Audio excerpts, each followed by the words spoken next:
Thing about doing this every week is you get really good at the setup of everything, making it a little bit easier every single time. So,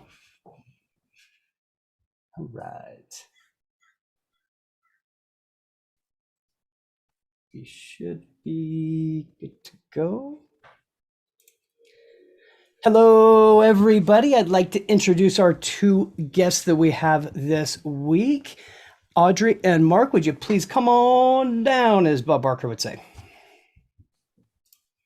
All right, so I got a question for everybody, both in the comments here in Zoom and on Facebook. At least when we were growing up, when I was a kid, if I got sick, my day basically meant if I was at home, you'd have your chicken noodle soup, you'd watch Bob Barker for The Price is Right, right? Did you watch The Price is Right growing up or not? And if not, what else did you watch?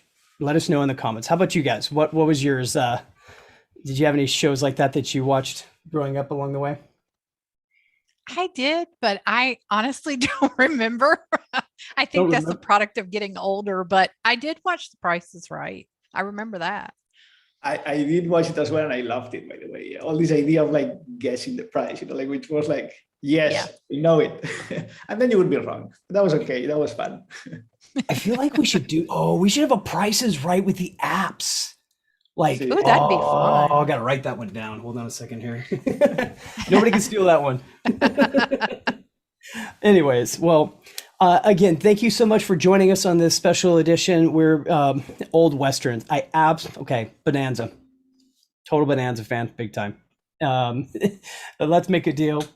Now we'll go back to what I was saying. So thank you for joining us for this week on another special edition about scaling new heights. Our goal, of course, with this is to introduce people that are presenting there so you can learn about their sessions, but also to share stories and experiences of going to these conferences in hopes that if you're on the fence, it's going to motivate you to do it because it's probably one of the best investments you can do in yourself. I think you guys would both agree with that, right? Oh, yes, absolutely. Wonderful.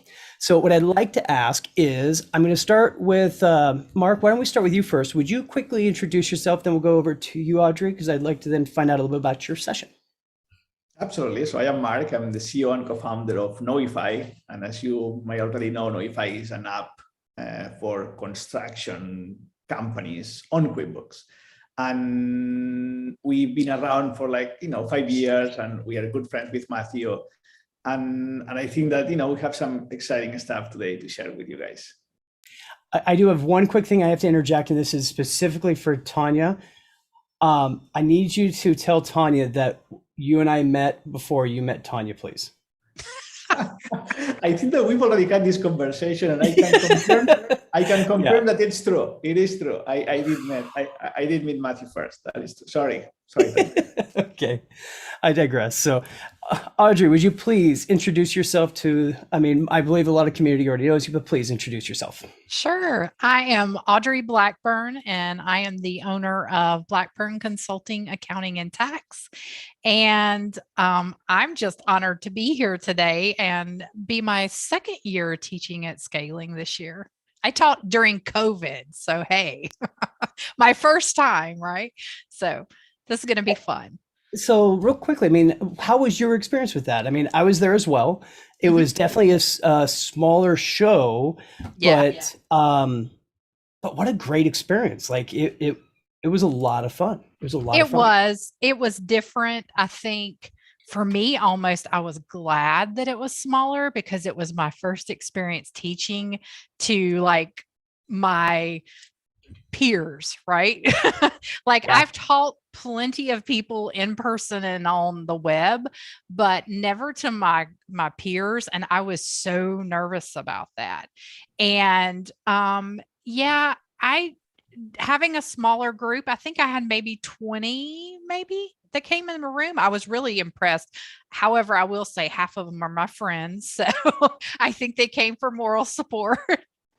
We still But learn from each other, even if we're friends. It's still important stuff because keep in yes, mind they had to choose whether to be in yours or in something else. true, very true. And last year was different because of so many people were watching virtual and we were supposed to be recording and all this, and my whole presentation, everything just messed up. We couldn't do it record it. Like there was so many tech issues, but it worked out perfect. And but mine is different in that mine is highly interactive. You will not sit and not do anything in my session. I love that. We're going to dive into it in 1 second, but real quickly, Janice, I would love to be able to bring my mom to Scaling New Heights, but somebody has to watch my dogs. So I'm very fortunate that she helps me on that side of it. So you're at your session. Before we dive into that, let's actually ask Marc. So Marc, I know you've been to Scaling New Heights before. Obviously, it's where we first met. One of the things I love about telling people about Knowify is actually the first company who gave me the opportunity to speak or be up on stage in this industry. It was at Scaling New Heights. Was that 3 years ago? Up in Utah. So, wow. All right. Yes. That was my very first opportunity, and I've always been grateful for it because I had already set a personal goal for myself that by 2019 I had wanted to be able to speak at QuickBooks Connect, and truly that really helped me accomplish that. So thank you. Thank you. No, we are like, that we've always been, like we always appreciate you a lot. And I think that you were pretty much the very first person that we met in the network. And I think that we've kind of like walked this journey together. Yeah. And I think that that's kind of like, sometimes people ask me, like, why do you go to accounting shops? You guys are selling to contractors. Why do you have this accounting channel? And it's that, because these are like the true, like, transformational advisors for these contractors. Like most of these small contracting firms, they cannot do it by themselves. They need help. They need someone that understands business, understands books, that can guide them through the process. And that's why we partner with you, Matthew, and with the rest of the accounting industry to change it together, and to work together. I love it. So Audrey, you're mentioning about how your session is very interactive. If you don't mind, can you give us kind of a taste of it in a sense? Tell us, like, what are you going to be teaching about?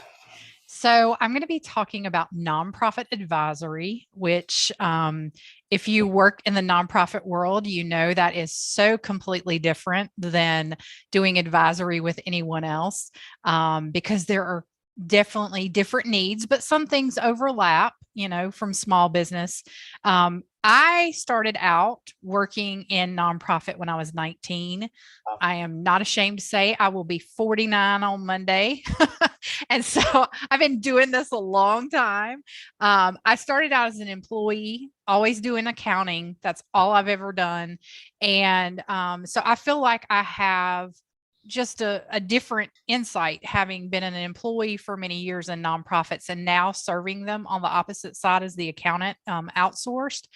And so what I do when we talk about nonprofit advisory, I can't stand to go to a class. Like my favorite class, and don't be offended, anybody. My favorite class at Scaling has always been anything Dawn Brolin teaches because she is just funny and engaging, and I don't like to be bored, right? I mean, I love to learn, but let's face it, like I take tax courses, and you sit through tax courses and, typically those are horrific, but Dawn can make them hilarious, and engaging and fun. And so, I wanted to do the same thing. And so I thought, I've got to make this engaging, and how better to do that than to let people role play with, and doing it like, hey, you're doing nonprofit advisory and I'm the nonprofit client, and I am not a easy nonprofit client in my role playing. So I make it a little challenging because this is the stuff we deal with in the real world, We last year and actually this year as well, Linda and I did a session, Role Play Your Way to Advisory, and we're going to be doing it combined together again this year. We're hoping with even larger. It's a lot easier to do with the larger audience that's live right there but it was pretty great through video wise. Same idea of getting people up and pretending, and having somebody from the audience come up and act like the pain in the rear client. Marc, I'm sure you're familiar with pain in the rear clients, right? I mean, accountants, clients. And just how do you handle those conversations? How do you find the advisory opportunities? So it sounds like it's the same thing, specialized to nonprofits. Yes. So, and as far as the nonprofits finding the opportunities, we actually talk about that. There's a whole section of my presentation that's on what to look for and what presents itself as an advisory opportunity, which just like with a for-profit business, is pretty much anything. We forget as accountants that most of us are already doing advisory. We just have no clue that's what we call it, right? And I think that's where you and Linda came in on that. And it was funny because I had no clue you guys were doing that session. And I'm sure you had no clue I was doing mine. And I'm like, how did we both have this amazing idea at the same time? I got to give credit to Linda. If I remember correctly, like it was her brainchild right off the bat. And that's great. Yeah, Linda's awesome. She is. She's a super knowledgeable person. And I got to say, everybody, that one of the awards they do at Scaling New Heights every year is somebody who's really moved into a niche. If there's anybody in my mind who truly deserves that award this year, it's Linda. It really is, because she has she's moving into that legal niche just masterfully. And I just remember her whole journey with that stuff. So it's really neat to see that part of it. Now, one of the interesting things is with advisory, a lot of that has to do with reporting as well, right? It does. And Mark, we'll get into Knowify in a bit, but reporting is a big part of Knowify, right? I mean, it's kind of tied in together. Like Knowify for the construction industry, for specialized construction, everything else, all of that information, the reporting is it's what makes Knowify, well, one of the major things that makes Knowify so powerful for construction companies, right?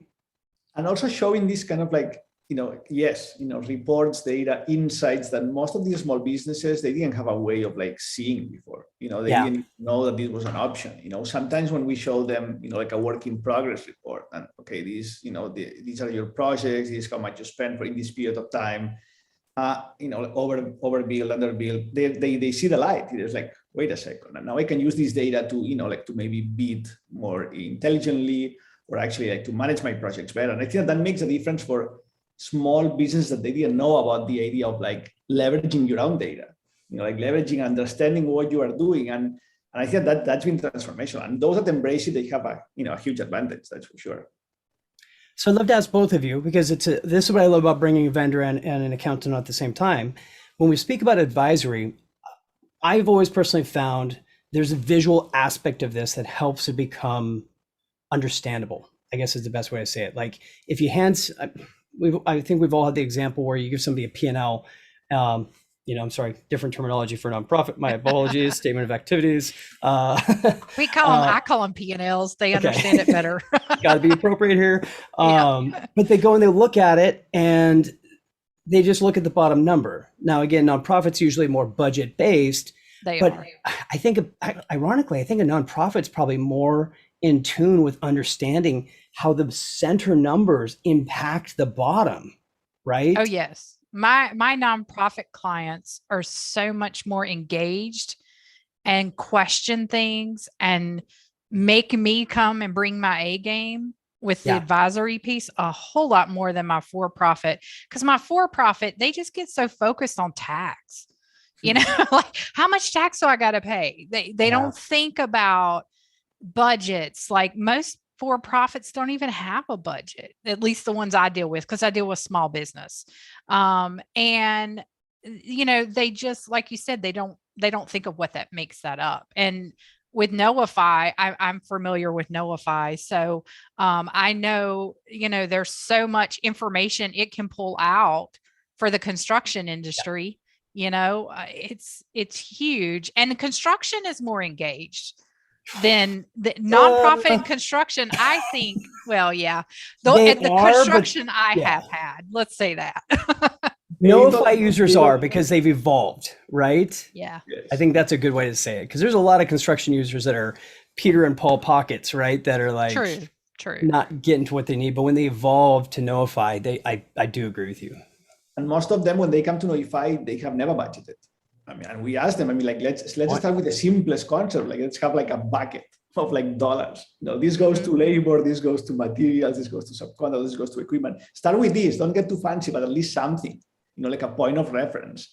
And it's to the extent that sometimes we will take your contract with your customer, your proposal, we remove the markup, and then we create the budget for you. okay, you didn't want to budget. That's cool, but we will actually try to do it for you so that you get used to this. And I think that's a process that, it's kind of like an educational process, transformational process that goes a long way for those that embrace it. So I want to actually, talk to you, Marc, about a couple things with Knowify. You've had, it's been a couple pretty interesting months for you, right? For your company. I mean, you guys have been building this and working it for quite some time. Taryn, you've got some amazing people working for you. Taryn and Madison are both awesome. One of the last times I went to New York, Taryn took the time to come down and have dinner with us. It was awesome. Madison stole my sweatshirt. It was, make sure she sees this inside joke in Toronto, but you're now doing more with QuickBooks Online Advanced. Can you tell us a little bit about that? Like, tell us a little bit of the excitement of what's going on in your company. I have breaking news. That's always exciting, right? When I come here and I break something, which is like we just closed our Series A financing. So that's, I think that's, and I wanted to share it here. Thank you so much. I want to share it here with you because as I said before, it closes the circle, right? We got started together. We met at the beginning. We've always believed in accountants and the accounting industry I know it's sometimes this word, people are already tired, but really like advisors, like advising these small businesses, like helping them transform. And when investors ask, why do you go to these accounting shows, right? Why do you have an accounting channel? You don't sell to accountants. It's like, true, but they are the change agents, they are the ones that the contractor will listen to, if anyone, they will not listen to me, that's for sure, but they will listen to the accountant. We know when Audrey shows up, it's like, okay, this is a mess. We have to fix it. And that's a reality for us. And that's why we partner. I know that you will always see a vendor as someone trying to sell you something, right? In these shows, we actually don't try to sell anything to the accountants. We actually try to work together, let's see how we can work together, how we can put like an advisory program together. How do we go to contractors and show them that tools like Knowify plus the advisory service will make your business better. And that's all we are about. I said, that goes a long way, much better than just trying to sell you something right now. So that was one. But that was piece of news number one. Piece of news number two was that, the good work in the accounting industry, all the friends that we have here, everybody in this room, some of them have actually been rooting for us since the beginning. We did sign a partnership with Intuit a month ago, which is a very big deal for us. I cannot explain everything yet because Intuit, but it's a very exciting one. It's around QuickBooks Online Advanced. And I think that it's going to give these small contractors even a better experience. We want them to feel like it's like Knowify and Intuit QuickBooks are one. They just feel this seamless experience. And I think that we are on track for that, and I am very excited. So I am happy to be here today and share it with you.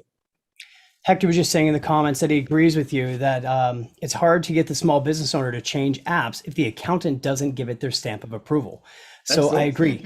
If you guys love the idea or agree with the fact that we are the agents of change, give us a yes, thumbs up in the comments, please. Let us know you agree to it because it's a powerful role. It's something that's important with what we do. And if we don't have a good, Audrey, I'm sure, have you ever had an app that you tried to recommend and it bit you in the butt? Oh, yes. Oh, yes. And I have my tech stack now and I firmly believe in it. And it's funny because I was telling before, we started this today, I was telling Marc that I recommended Knowify recently because I have a construction client and I said to them, if you will just invest in this software, I can promise you that it will make a lot of these issues go away for you that you're having. And it's because of colleagues and vendors and app providers that we have this information to us that we can go and recommend something, right? And we can say, hey, this is what you need to do. But yes, I have had it bite me when it was not a really good app that, that's why it's so important, these relationships. I don't know if the app providers realize that, but accountants, our clients do listen to us a lot, and our reputation's on the line. So I was going to ask this question later, but since Tanya and you both were bringing up about Knowify, I figured I would just jump ahead and put this poll out there of if you wanted to learn more about Knowify. We're going to keep the conversation going, but heck, might as well get that done and get answers from everybody. So yeah, I've definitely seen that over time. What makes a good application is always the team behind the app, 100%. And if you've got a good company that really stands behind, they listen to the input from their users. And it doesn't mean they implement everything, because there's also something in development that's understood. You listen to the consumers on their pain points, but you don't always accept their answers as the best way to fix it. Because when it comes to software development, it's a whole different bag. To understand like what it really takes to code something is just a whole different deal. I mean, if you want to put a middle initial, I always use this one. So if you've heard it before, I apologize. If you got a database of a person's name and all of a sudden you decide you want to put a middle initial in there. Oh yeah, you just draw a little box, put a middle initial. No, it's not like that. You need to actually code an extra table in the database for the middle initial. You need to draw the box on the page where it knows where to go to. And then you need to code in every single place on the entire application that any place that middle initial may need to go to. So $10,000 later, you now have a middle initial that nobody's going to ever use. So it's, is that about pretty close? That is very accurate. That is very accurate. But realistically, you do have to listen, right? And especially as a Knowify, we did not come from the construction industry. We were trying to build something else for professional services, and contractors started to sign up for Knowify. And we would call them up and ask them, why did you sign up? What are you guys doing here? It's like, this is not software for contractors. And they would be like, but it does what we want, like it shows me like, profitability, actuals versus estimates, like it helps me like track my project. I'm going to use it either way. So realistically, we ended up being Knowify for contractors because of contractors, literally because they designed everything. They came up with all the features, like it's been obviously the process of like, filtering out, listening to them, translating what they say to what they actually need or what they actually mean. But it's been them. And the same with accountants. Half of our features are like, accounting related. All of them came from like conversations like this one today with Asking New Heights, QuickBooks Connect, small groups, like them giving us feedback. Mark, this is not well, save me time with this one, like let me do this, and over time you keep building it and you keep making it stronger. So that's, 100% the customer feedback is, and in this case, the partner feedback is everything. So Hector's added a comment in talking about, and before I read the comment, actually, I want to kind of draw attention to Hector and Tanya Schulte actually just recently did a really, really great webinar series on construction where they specifically talked a lot about Knowify. So Hector, if you want to drop that in the comments, like a link to it, feel free to. That would be, it's something you could definitely read through. And he was talking about T-Sheets was a great example. Great team, fast paced and change, high ratings, accounts recommended it with their eyes. Absolutely. I even had it on my website. Yep. They did a great job asking for it too. Now QB Time, not so much. The team changed. Now the same app changed as well. This actually, so I definitely agree with that. It makes me ask an interesting question. So in nonprofit, how does time tracking play into nonprofit, especially with like, gotta be right, especially if it's designated funds and such? Can you tell me a little bit more about that? Yeah, so you hit that one right. And I completely agree with Hector. And Hector, you need a nonprofit, series. Hello. Know somebody who could possibly do that with you if you'd like. I can help connect you. Yeah.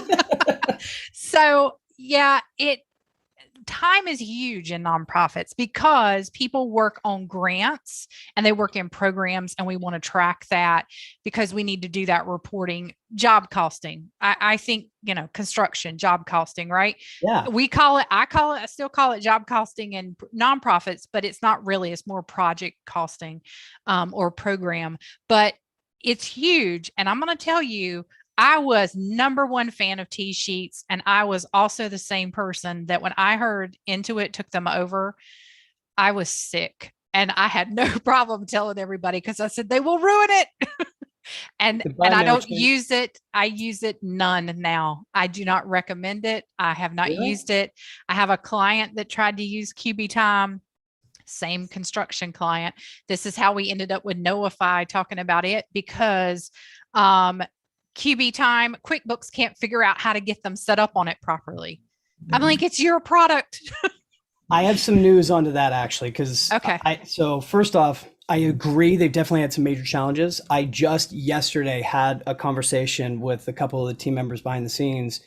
I don't know if everybody's noticed, but there have been changes just in QuickBooks Online on the login process, how that's being done. Yes. Whether you're like, it used to be username and password, now it's email. Okay, we'll send you an email, or you can choose the phone number, blah, blah, blah. And bringing QuickBooks Time in-house, getting that stuff to sync together was causing me major headaches, especially like, trying to use QuickBooks Online, projects, QuickBooks Time, and payroll for like marketing agencies and software companies. They really jacked it up for quite a bit, but they're about 80% of the way through getting this stuff correct and adjusted, and it's getting to where it's going to be better. So I will report back to everybody when I see it fully on the way. But their vision is better. It's getting there. But the time tracking stuff, like it's so important. It's got to be right. No rounding areas, none of that kind of stuff. And then, especially with construction, Knowify, like that, Knowify's whole hub is about job costing, true job costing, delegating time, scheduling time, everything else. And you got to have it just right. So that's why you even have that in your own platform, I believe, right?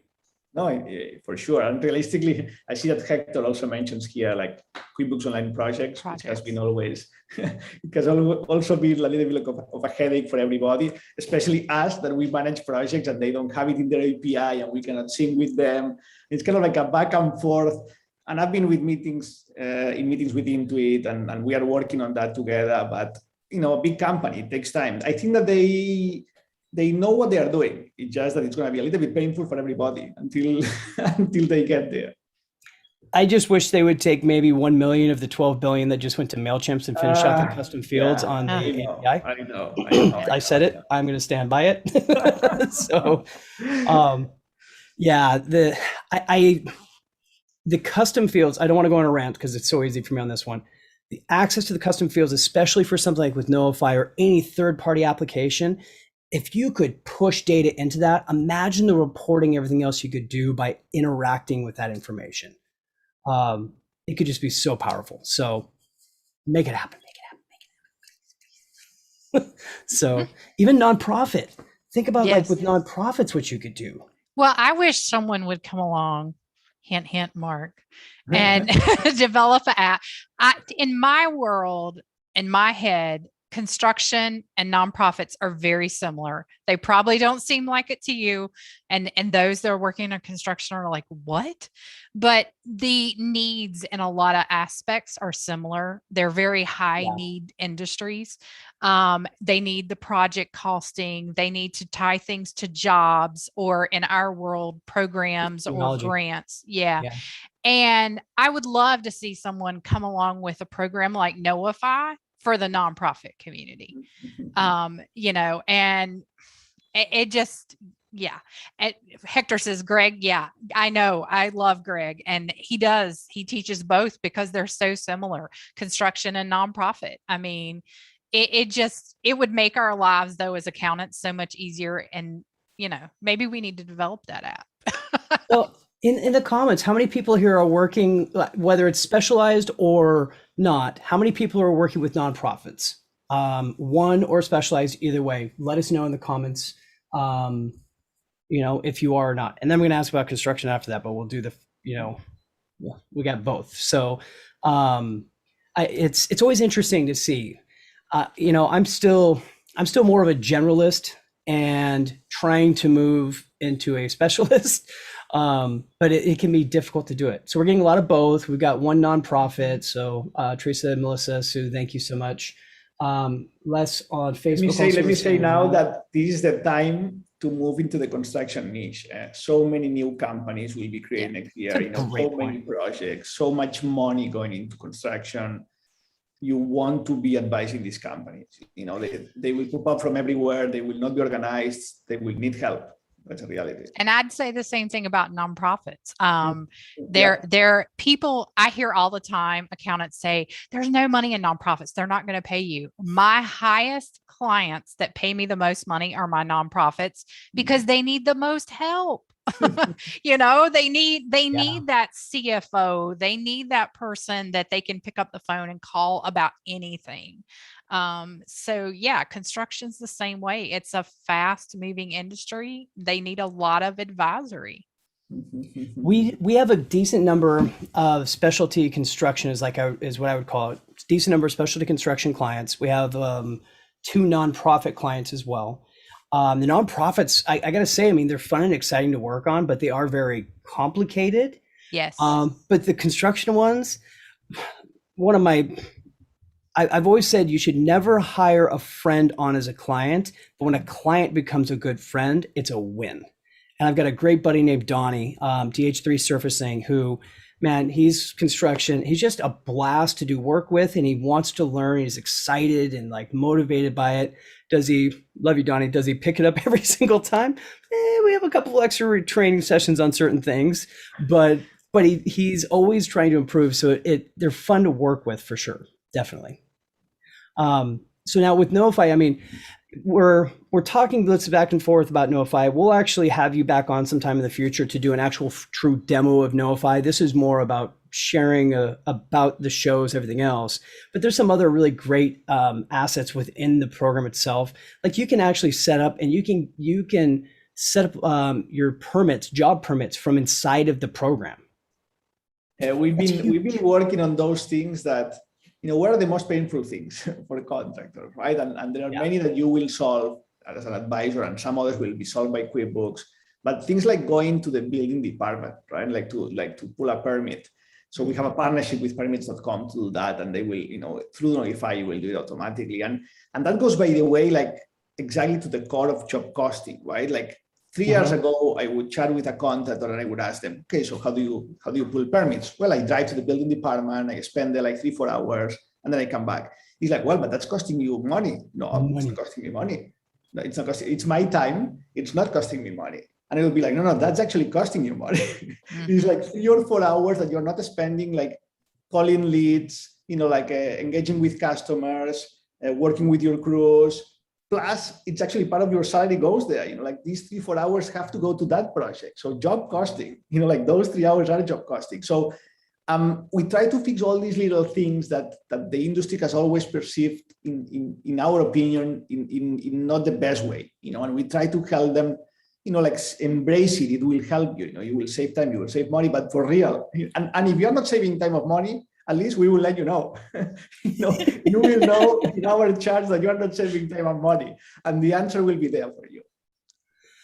So Audrey, what would you say when it comes to advisory? What is the most important area of advisory for nonprofits? Like what's your top tip, trick, or something like that? Maybe your second one. You can save the first one for your show if you want, or you can give us the first one. Give us a good one. You mean as far as what's the top thing that they typically need advisory on? Yeah, thank you you did a better job clarifying. Okay. I just want to make sure I understood the question. Gosh, the easiest one I can think of off the top of my head, because see, it's so ingrained in what I do, I forget half the time it's advisory. But the easiest one is around money. Like budgeting and the whole process with budgeting and tracking things. And so my nonprofits that I work with, I actually very much am the driver of the budget, and I lead that. I pull all the people together. I get the information from them, and I challenge them during the budget process, like what they're putting on the table. I'm like, no, we're not spending that. Or why do you need that? Because I know I sit in on all the board meetings. I know the board's going to come back and be like, we're not approving that, or why do you need a 4% raise? Which is silly, but and then at the same time, I went to the board and advocated for those same things for employees. I had one nonprofit I came to and hadn't had raises in 10 years. And it was because no one ever went to the board and said, you can afford to give these people raises. And when they did, the board was like, absolutely. And they voted and approved it. And but it was funny because I'm like, did no one think to bring this up? So I think the most important part of advisory, whether it's a for-profit or a nonprofit, is listening to what's the issue, finding out. You have to dig, you have to ask a lot of uncomfortable questions. Yeah. Yeah. And you just find out, like, I mean, and part of my session, we talk about there's like a whole employee issue going on that was causing a nonprofit not to have the money they needed. And because I was so ingrained in that nonprofit, I noticed it. And I actually had to go to the executive director and push her to look at this issue. And after a year and a half, she finally fired the person. And the income doubled in almost a month once she fired them. Yeah, it was crazy. And it was because the person wasn't doing their job. But the sad part was, this is a person who had been there a long time, but things had changed, right? And so if you're not willing to listen, if you're not willing to dig and get uncomfortable, then don't get an advisory. It's a good way. I'm just, yeah, it's because you'll get really involved with the organization. So as we get a little bit closer to the end here, I would love to actually ask each of you a favorite experience or favorite moment from any conference that you've attended, whether it's as a speaker or just as an attendee. I'd love to hear one of your favorite memories, and then a tip that you think everybody should know about. Anybody want to put their hands up to go first, or should I pick somebody? I'll go first.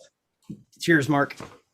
One tip would be, do not have lunch or dinner alone. Like, you're going to these shows to meet other people, to connect, like to discover, meet them, like go and actually like spend time with other people. I think that it's fine. There's always people there that maybe like eating by themselves. Join them, like go and join them. And I think that goes a super long way. Great memories, like I have many, like every single show. I think one in New Orleans, when we went there with, I think it was like many years ago. That was Scaling New Heights, right? I believe, yes. And all these like night parties that they had that night with everybody, all the advisors there, like go and enjoy yourself as well, right? Try to go there and like mingle. We've made so great connections there. I think that the best memories, the best connections since I ran Knowify, since we started Knowify, have been in these shows, which is like, some people think that really accounting shows, best memories. We're not supposed to tell anybody that. That's been our hidden secret. So people think I'm going just to work the entire time. I need them to think it's like dull and boring, at least my clients, right? So we get to go and have a great time at these events. But yeah. You learn, you make great connections. Potentially you make great business because you will end up with partners and you have a good time, and I feel it has everything. It checks all the boxes. Yeah. What about you, Audrey? Oh gosh. I will say that every conference I've ever went to, it's all about the people. It is not about, the sessions are great. All of that is great, but you go for the people, your colleagues. Running a business is very lonely, right? And at least it is for me. It's very lonely, and I have staff and everything. And that's not what I mean. What I mean is being the leader is very lonely. I feel you.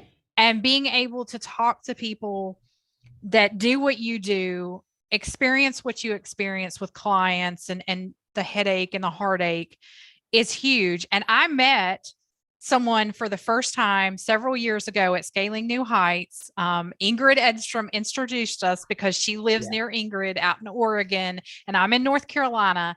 And she has become my best friend. We room together every year at Scaling, and I was so bummed because she wasn't coming this year because she's heavy into tax. And she's like, I just don't think I'm going to get that much out of it.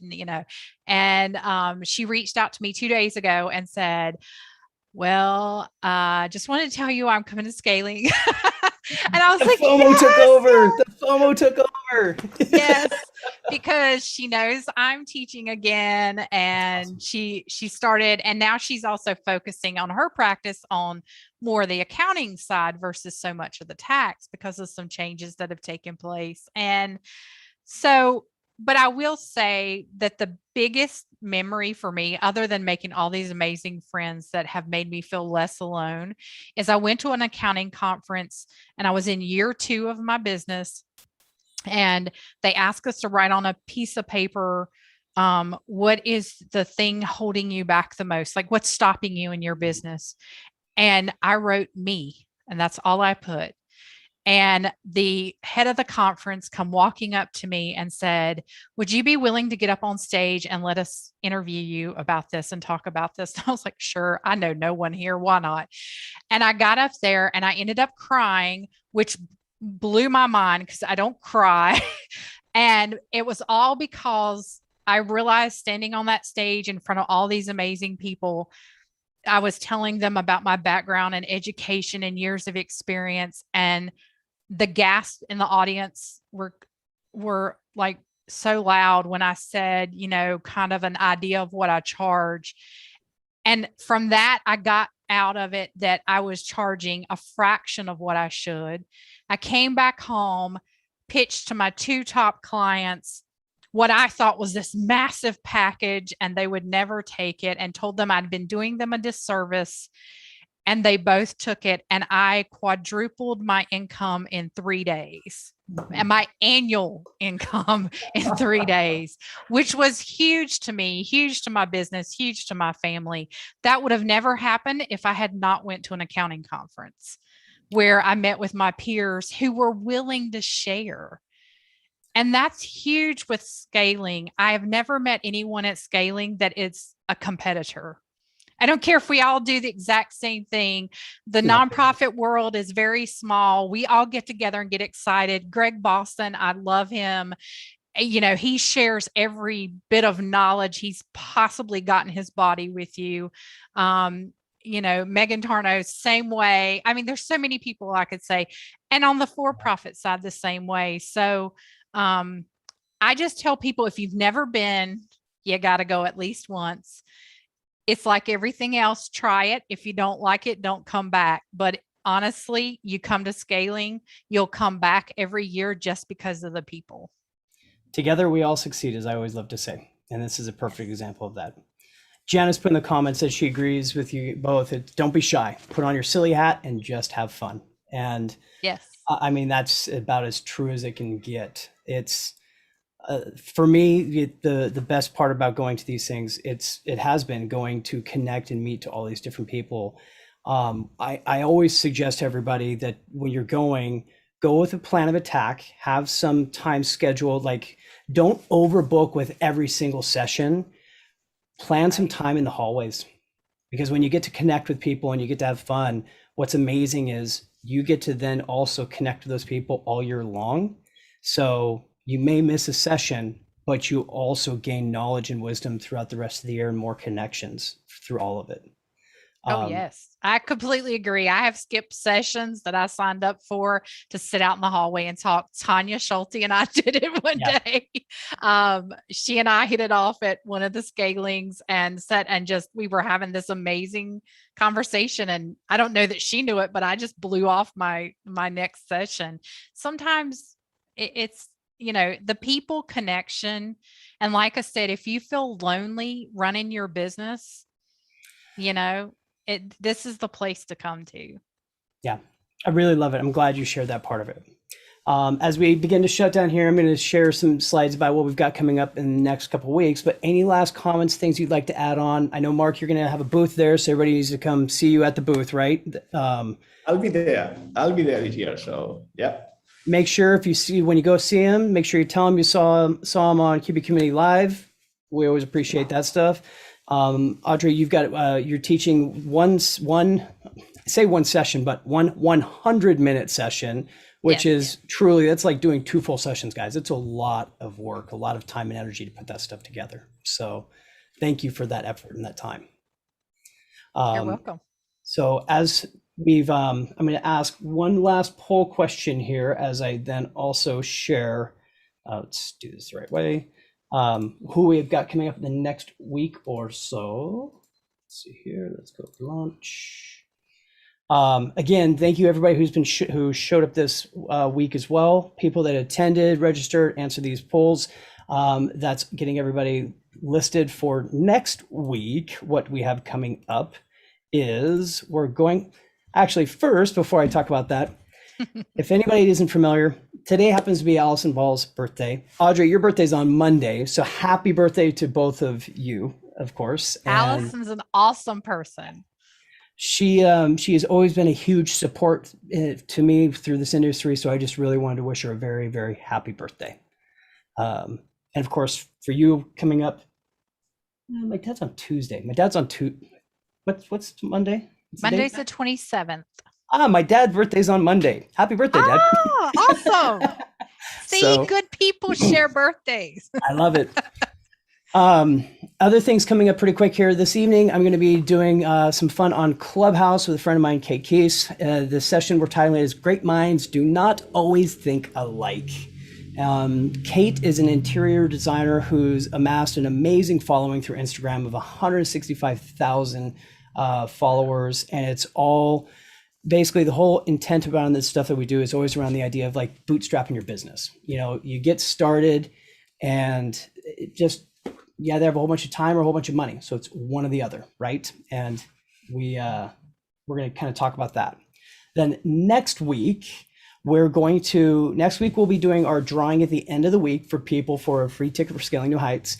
And I'm bringing on one of the people you had mentioned earlier, the one and only, of course, Dawn Brolin. I figured her infectious energy as a designated motivator for all of us around, it would be a great person to bring on, talk about her sessions as well.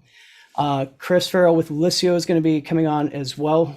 Chris is always a great person to have fun with. They've got their booth, but they have a whole series of sessions they're sponsoring at the show itself. And then Heather Spirito from ADP will also be joining us as we just talk about these different experiences that going to these conferences, and then drawing a name from a random number generator for the winner of a free ticket. After that, the next week after that, I'm excited to have Shania Jones going to be joining us. She's going to talk about her session. I'm working with another vendor, but trying to finalize them real quick. So their name is not on here yet, but we'll also have a vendor sponsor with us for that specific week. And then on the 14th, we're going to have Ernest Cook, my good old buddy, is going to be coming on talking about some of his sessions.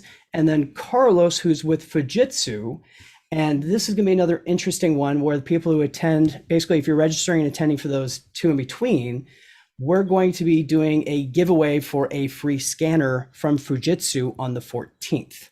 So I'm trying to do much more with the different vendor apps. If you guys are catching on, hint, hint, Mark, in the future, that we bring them on, be able to have them kind of talk about certain things, but also try to have some kind of a reward for people that are joining us live, everything else, and just to give back always. So any last words, comments, so forth? I just expect to see everybody at Scaling. You bet. I've got everybody's contact information. I forgot to actually show that. I'll do that real quick, but you guys can download as always. The PDF will be on the website. With Audrey, what is your preferred method of communication or contact, I should ask? I'm big into email because I never know what I'm doing. And time zones, like here, it's almost 6:30 at night. Yeah. So yeah, I'm in the Eastern time zone. So Mark is too, I believe. Mark, you're still in New York, right? I am in New York, indeed. And also email is always the best way to find me. yeah. Perfect. And mine, just to make it equal, is not email. Don't email me. Call me. Yeah, you actually answer your phone. It's awesome. I do my best, or I'll call back as quick as I can. On that note, here's wishing you all a very successful week.